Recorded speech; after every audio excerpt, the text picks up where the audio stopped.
So Wonderful Life message is titled, Blame, Shame. Blame, shame. To me, the words blame and shame are synonymous with each other, because generally we don't point the finger of blame at someone if we're not feeling some shame. And that's just the way it works, and I'm not sure exactly how psychologists came up with that, but they did. And I agree with them because spiritually, everything has a mental cause. Everything has a mental cause. The way we feel about life has a mental cause to it. The way we feel about ourselves, the way we feel about our place in the universe, everything has a mental cause. If we've grown up believing that life is hard and then you die, or people telling us that life is hard and then you die, then life becomes hard and then we die. Now, a few months ago, I received a message from someone who was experiencing financial struggle and had been doing so for quite some time. He told me that his significant other stole money from him, which is why he is in the financial straits that he is in. According to him, they were together for 28 years, and then things started falling apart as his income decreased dramatically. He was also being threatened by a lawsuit for a job that he was doing that went wrong, and according to him, it was the subcontractor's fault. His significant other left him and allegedly took lots of money with him as well. So our conversation continued, I should say. I found out that he had sold his house, and even though he still owed on the mortgage and there was a lien due to the lawsuit, he was able to realize several $1,000s from the deal. He moved into a rental property and immediately purchased new furniture and furnishings for it. Now, although he had a newer model Mercedes and not one of the less expensive ones, he purchased a BMW, also not a less expensive one, so that he would have a car to drive in case the Mercedes required repairs, he said. In other words, his habit of living with champagne taste on a beer pocketbook, as my father used to say, brought him back to financial disaster. His explanation was that everything changed for him when his significant other took his money. Now, some people might find this incredible, or incredulous, I should say, but it's not such an unusual scenario as one might expect. Blame is to cover for shame, or at least an attempt to cover it up. However, shame doesn't benefit us any more than blame, as neither provides us a healthy state of mind that will resolve our issues. Both shame and blame hold us in bondage to the mistake, and as we know, we must forget the mistake but remember the lesson. Remembering the lesson without the mental stress of shame or blame gives us the opportunity to open our mind to that which lifts our consciousness above the mistake to obtain that which will provide us with solutions. Blame is just another way of expressing shame. The two mental reactions are almost synonymous spiritually. And as I found out through a little research, they're almost synonymous psychologically. Psychologists agree that behind the feelings of blame, or the actions of blame, or reactions of blame, comes shame. People are ashamed of the fact that they made a mistake, or ashamed of the results that they were getting, and so they want to point that finger of blame somewhere else, thinking mentally that it will somehow relieve them of the shame that they're feeling, but that's not true nonetheless. And this is what the great Dr. Joseph Murphy had to say about mental reactions. And shame and blame fall into this. He said, your mental attitude is your mental reaction to people, circumstances, conditions, and objects in space. You can develop the right mental attitude when you realize that nothing externally can upset you or hurt you without your mental consent. You are the only thinker in the world. Consequently, nothing can move you to anger or happiness without your mental consent.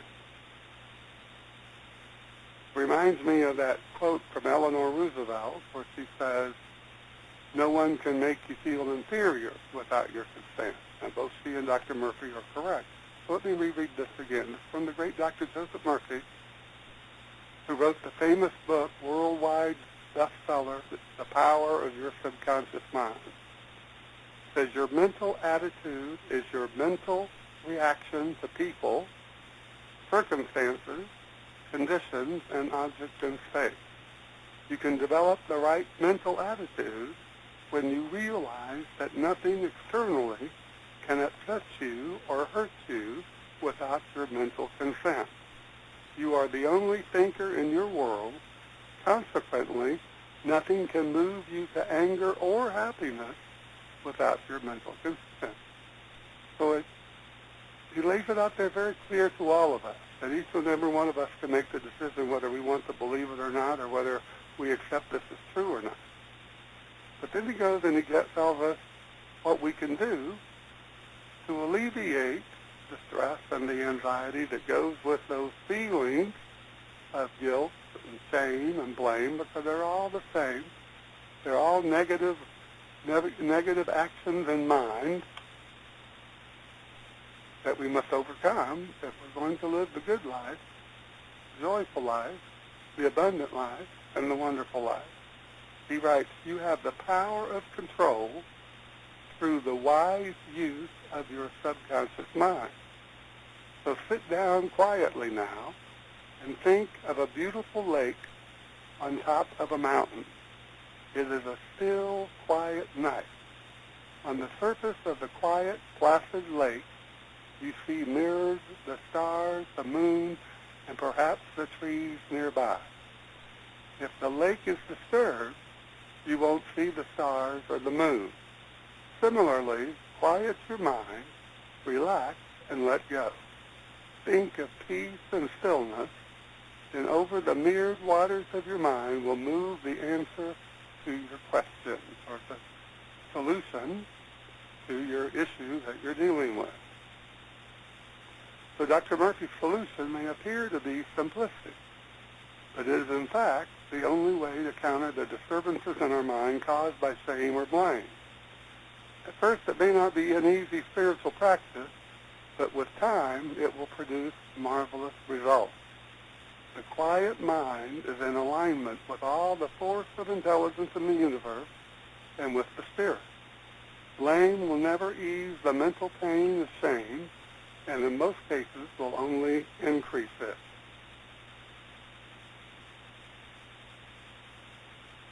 First, we are ashamed for making a mistake or being manipulated or conned, and then we are ashamed that we took the blame rather than taking responsibility for our mistake.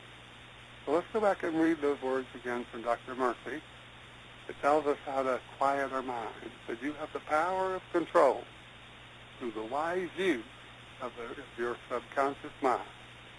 So sit down quietly now and think of a beautiful lake on top of a mountain.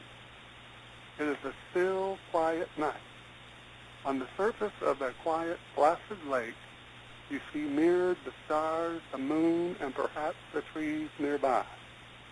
If the lake is disturbed, you won't see the stars or the moon. Similarly, quiet your mind, relax, and let go. Think of peace, think of stillness, and over the mirrored waters of your mind will move the answer to your question. Will move the answer to your question. So I would like to add to Dr. Murphy's excellent spiritual practice a suggestion that we take some time to sit in the silence and mentally dwell on self-love. As I believe that forgiveness and the pain of shame or blame requires us to renew our self-image, to feel and believe that we are lovable. If we're feeling shame, we're not feeling lovable, nor are we feeling love. If we're using a reaction of blame, or we're reacting with blame, I should say, we're not feeling lovable or feeling loved. So we must renew that self-image to feel and believe that we are lovable. So an answer to the solution to avoid both shame and blame Reverend Ike said, stop being your own enemy.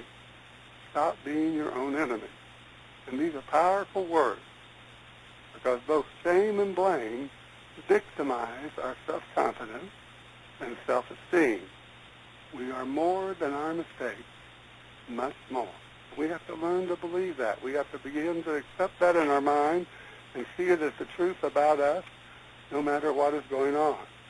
Just like the man that I mentioned in the beginning of this program, he could not move past his struggle with financial disasters because he kept pointing the blame to someone else. He didn't see that it was him that was living beyond his means. He didn't see that it was him that